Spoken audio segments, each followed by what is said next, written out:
প্রিয় শিক্ষার্থীরা আসসালামু আলাইকুম। আমি আজকে নিয়ে আসলাম সপ্তম শ্রেণীর ইংরেজি 51 পেজের কাজ। এখানে বলছে what are the text you usually read. আসলে বলতে যাচ্ছে তুমি আসলে কোন ধরনের পাঠ্য সাধারণত পড়াশুনো করো বা পড়ো। এখানে উত্তর দেওয়া যেতে পারে I usually read poem, story, আর আমরা আরেকটা লিখতে পারি এসে। আমি সাধারণত কবিতা, গল্প এবং প্রবন্ধ পড়ি। এর 2 নম্বর প্রশ্নের যেটা উত্তর হবে বি, বলতে do you face difficulties understanding them. তুমি কি বুঝতে তাদেরকে সমস্যা মুখোমুখি হও? উত্তর হবে yes I face, or yes I sometime face difficulties understanding them. এইটুখানে উত্তর লিখলেই কিন্তু হয়ে যাবে। এবার আমরা আসি সি নাম্বার, বলে can you remember a text you did not understand. তুমি কি কোনো পাঠ্য কি মনে করতে পারো যেটা তুমি বুঝতে পারোনি?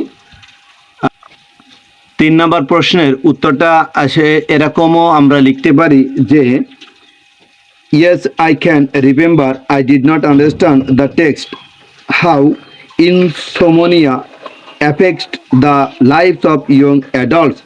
হ্যাঁ, আমি মনে করতে পারি কিভাবে নিদ্রাহীনতা প্রাপ্তবয়স্ক তরুণদের জীবনকে প্রভাবিত করে। এই পাঠটি আমি বুঝতে পারিনি। আমি এই ধরনের যদি লিখি কোনো সমস্যা নেই, বা তোমরা যদি অন্য বিষয়ে যদি লেখো তাতেও কোনো সমস্যা নেই। এবার ডি নাম্বারের প্রশ্নে আমরা আসি, what are the text about. What or the text about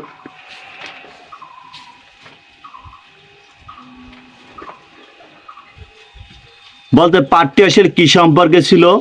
was it a poem, এটা কি কবিতা ছিল? এসে কোনো প্রবন্ধ ছিল? নিউজ পেপার আর্টিকেল, সংবাদপত্রে কোনো ঘটনা ছিল? স্টোরি, গল্প, ওয়ার সামথিং এলস, বা অন্য কিছু ছিল? এটা আমরা বলতে পারি যে এর অ্যান্সারটা এইভাবে বলতে পারি আমরা যে the text was about sleeping problem. টেক্সটটা ছিল আসলে ঘুমের সমস্যা সম্পর্কে। It was a newspaper article, এটি একটি সংবাদপত্রের নিবন্ধ ছিল। এবার আমরা সর্বশেষ প্রশ্নের উত্তরে আসি, why did not you understand the text. কেন তুমি টেক্সটটি বুঝতে পারোনি? লিস্ট ইউর রিজনস, কারণগুলো তালিকা করো ইন দ্য গিভেন স্পেস, নিচের খালি জায়গায়। এখন আমরা এই প্রশ্নটার উত্তর আমরা দিতে পারি এইভাবে যে এই প্রশ্নের উত্তরটা আমরা দিতে পারি reasons of not understanding the text, না বোঝার কারণ, আননোন অর নিউ ওয়ার্ডস, অজানা বা নতুন শব্দসমূহ। 1.2 কমপ্লিকেটেড স্ট্রাকচার অফ সেন্টেন্স, বাক্যসমূহের জটিল গঠন। তারপর আমরা বলতে পারি 3 নম্বরে আমরা যে উত্তরটি আমরা বলবো সেটা এরকম বলতে পারি, started reading news paper articles only a few month এগো।